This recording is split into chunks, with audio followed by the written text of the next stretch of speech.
Flacco, who took the Browns to the playoffs down the stretch in 2023, who doesn't just win by default, he wins because right now he's the best guy.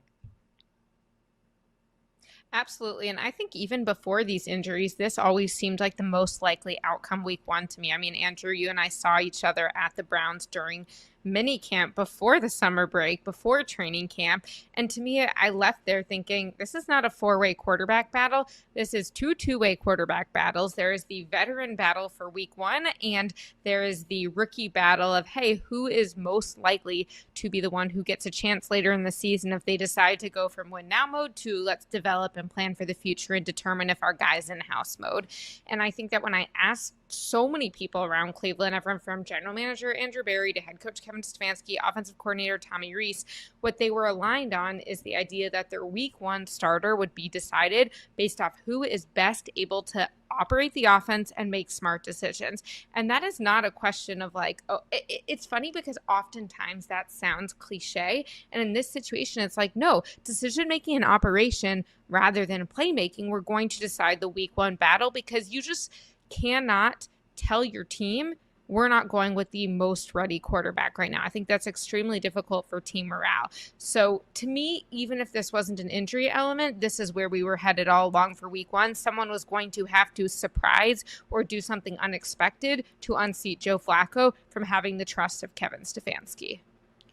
Yeah, I think we always talk about two things can be true is Joe Flacco is their best quarterback, and also that is a sad statement for the Cleveland Browns because we saw Joe Flacco last year. The Colts tried to bench Anthony Richardson, say, we need some time with Anthony. They watched 2 weeks of Flacco, and they're like, oh, we can't do this either. So anyway, that's your Browns starting quarterback in week one. Huzzah. And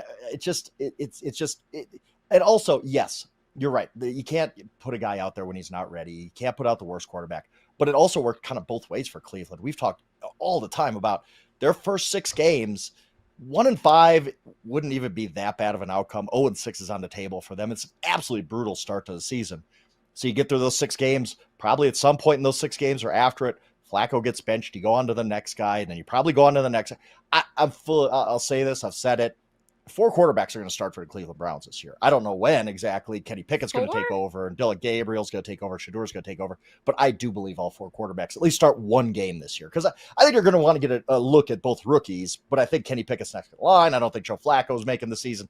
It's just a mess in Cleveland. Look, their starting quarterback for 2026 is going to be playing on Saturdays this year. Okay, none of these guys are going to end up being the answer, much less Joe Flacco. All right, Frank, how much time do we have here? Because much as you want. There's a lot I want to push back against. I kid because I care, sure. As somebody once said. I kid because I don't care, as somebody else once said. So a couple of things. I agree with you, likely multiple quarterbacks. I think the biggest question is, at what point do you say we need to see the kids? And then which of the young quarterbacks is the first one up? If you believe depth charts, and I don't put a lot of stock in them, right now it is still Gabriel 3 and Sanders 4. That could change, right? They both played well. And by the way, it's not a binary decision. Browns fans, it is okay to say that both Shedeur Sanders and Dillon Gabriel played well. Like, I don't have to pick right now. They both played well.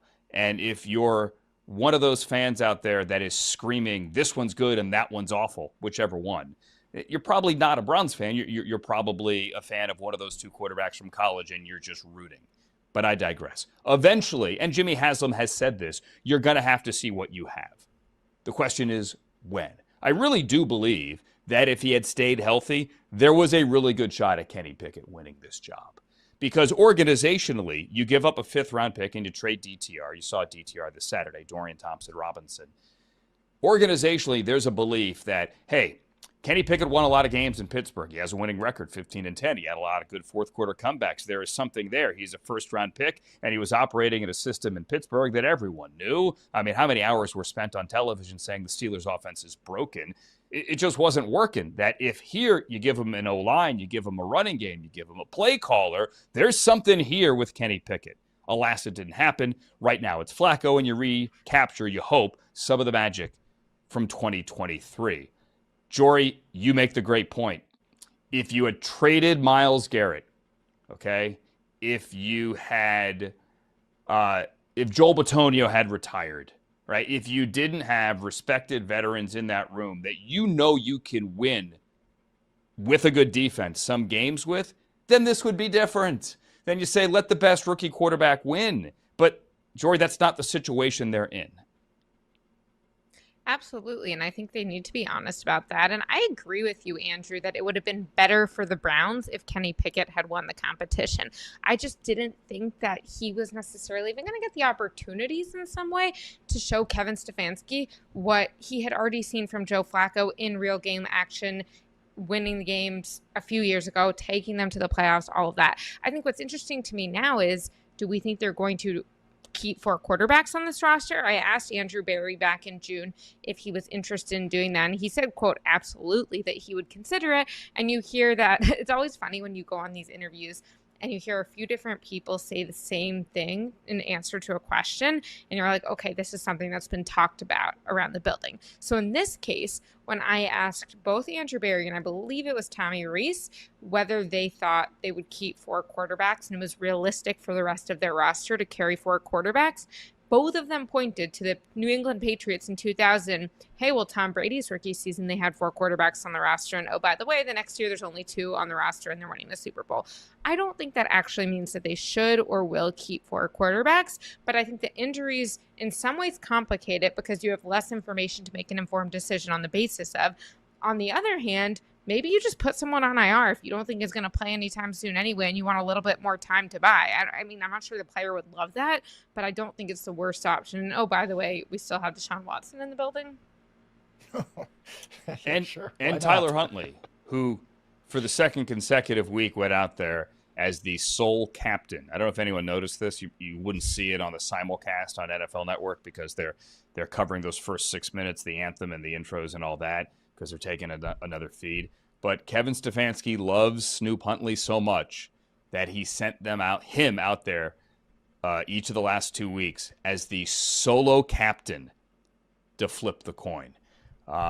Maybe IR is a possibility. If anyone wants to call the Browns, I'm sure they'll listen. But Jori, for the record, was, I believe, the first person to get Andrew Berry on the record saying, yeah, we might keep 4.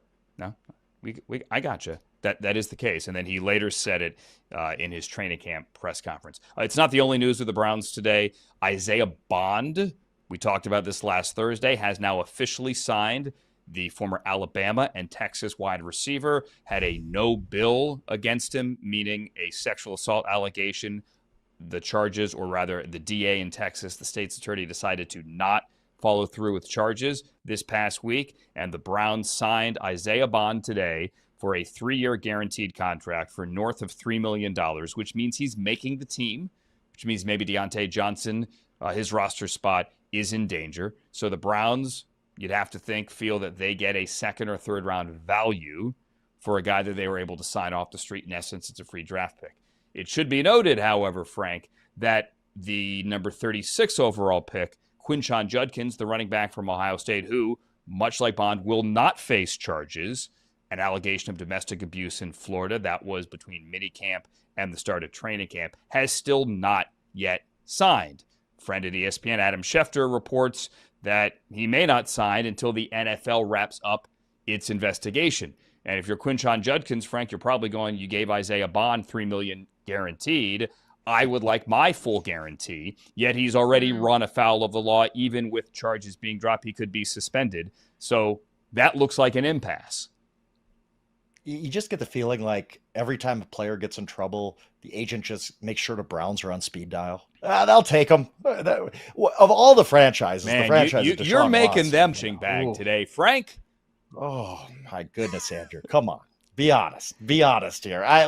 It just seems like, why would this franchise of all franchises be the one always in that business? But I get it. On Bond, you feel like you're getting a discount. With Judkins, I think this is just getting really, really complicated and messy. They'll wait for the NFL to rule, then try to sign him to a contract. I hate to say this before we've even played a game with either of these guys, but the Browns took Judkins over Travion Henderson, who looks absolutely unbelievable so far with the Patriots. I don't know. It's not good. Nothing. I hate talking about the Browns in front of you, Andrew, because nothing is good to talk about them. We can talk about Myles Garrett. We can do a segment on him because he's awesome. Denzel Ward, maybe. but there's not much else good to talk about. This is just a franchise that it just can't get out of its own way so many times. The defense is going to be great. Yeah. That's my opinion. I'm sorry. Jori, go ahead.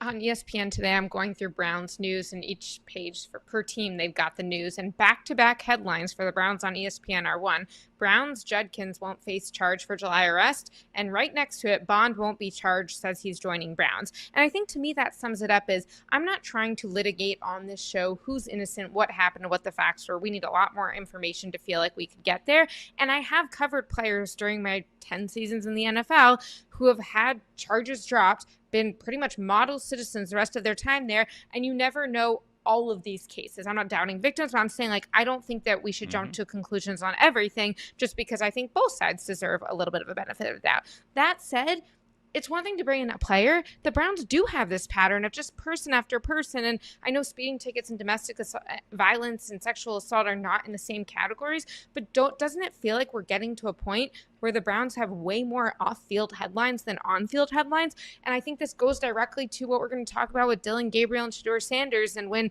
you have this question of, was Dillon Gabriel taking a jab at Shedeur Sanders during the game, or was he just saying something about the media? And I think all of this is, well, maybe this wasn't something Dillon Gabriel did wrong, but maybe the Browns set him in a situation where you can't truly succeed. You can't fully win. And I think the more of these guys you continue to have on your team, it's one thing to believe in rehabilitating guys. And I don't think we should just cancel everyone who ever makes a mistake. I think that's an unsustainable way to run a society. I'm getting very philosophical here. No, I you're do right. think that you have to be realistic about what the Browns are doing and how different it looks from all 31 other teams in this league. Yeah. So, again, a lot to unpack. And, Jori, you make some good points. Let's start with Bond. In the release today, Andrew Berry says they gave Bond a polygraph, independently administered, and that he passed it. They've talked to both sides. I can only go with what they say. And that Tommy Rees, who is his offensive coordinator, Bond's OC 2 years ago at Alabama, vouched for him, number one. As for Judkins, there had been no signs ever of this kind of behavior off the field. None. Absolutely none. And the Browns didn't want to go there after everything happened with their second-round pick last year, Mike Hall. So this is not the kind of trouble they wanted in the draft. It has happened, and now they're trying to navigate it. Right now, Quinshon Judkins is not yet signed. As for the quarterback thing, I'm glad we're talking about what Dillon Gabriel said to Aditi Kinkhabwala on the local TV broadcast News 5 this past Saturday. Just a little bit of context here. Dillon Gabriel said, some people are competitors, some people are entertainers. I'm a competitor. It was not a shot at Shedeur. It simply was not. And here is the context, people. Dillon Gabriel has said things like that in the past. As a matter of fact, during a production meeting, he said it on Friday, the day before. The question was asked, like, how do you deal with all the noise? And he said, well, there's entertainers and there's competitors. Entertainers meaning everyone on TV screaming and yelling about this thing, right? The hype, the noise, because the question was the noise. And he said, I'm a competitor. I only have to just focus on what I can do. Dan Lanning has said similar things. Dillon Gabriel has said similar things. And if you watch the full interview with Aditi, she alludes to previous conversations and the wisdom that he had bestowed. Bestow's a little too strong. That he had, the wise things that he had said the day before. And you look at it, Gabriel says, well, we're doing this here right now, kind of proving my point or his point that entertainment, this is the entertainment business. We're doing an in-game interview. And then he says what he said. It wasn't about Shedeur. Also, I realize now that, as I said earlier in this quarterback conversation between these two, people are going to hear what they want to hear. So it doesn't matter what I say. It doesn't matter how everyone else explains it. It doesn't matter that Dillon denied it. But it should, and that's the proper context. I know what the guy was saying. It wasn't a shot. Andrew, I completely agree with you that was not Dillon Gabriel's intention, and he was not trying to take a shot at Shedeur Sanders. And let's be a little bit realistic about whether a teammate would want to do that. They're in the same room. Like, even if he thought that way, which I don't think he does, it doesn't make sense. But do you hold the Browns responsible at all for setting up some of these situations? I mean, he's just given an interview on the sideline. That situation? No, just like, okay, if you draft 2 guys, there's going to be this conversation. If you have so many off-field issues, that's going to be a challenge. So not Dillon Gabriel being asked a question, but is it shocking that people are reading more into almost everything going on with the Browns right now, given all of the storylines they seem to, in some ways, be putting on themselves? I understand where you're coming from. I do think, and it's hard to take all of these, the 3 things you just listed, and look at them on a case-by-case basis. But I do think you have to here. Quinshon Judkins, again, no one on draft day said, Quinshon Judkins, how are you doing this? Nobody. Like, at all. I've dealt with the guy before they broke for the summer. I've done a sit-down with him. I've interviewed him a couple times. I think he's great. Everybody loved him in the building. And then this happened. And there are no charges. I'm not here to litigate it like you said either, but there were no pre-draft red flags on this. There simply weren't. Isaiah Bond's different. Clearly, there are other teams that wanted to sign him. The Browns signed him. That one is what it is. We'll see how it turns out. The Dillon Gabriel thing, they drafted 2 quarterbacks. They're not the first team to draft 2 quarterbacks. Gabriel said what he said. I know the context. I understand why people want to read into it. It's a string. Those, I don't want to say unfortunate events, but they're kind of all unrelated. But yeah, I mean, obviously those headlines are what they are. Those headlines don't get forgotten until you play a game. And they're going to play a game coming up on September 7th, and we'll see what happens.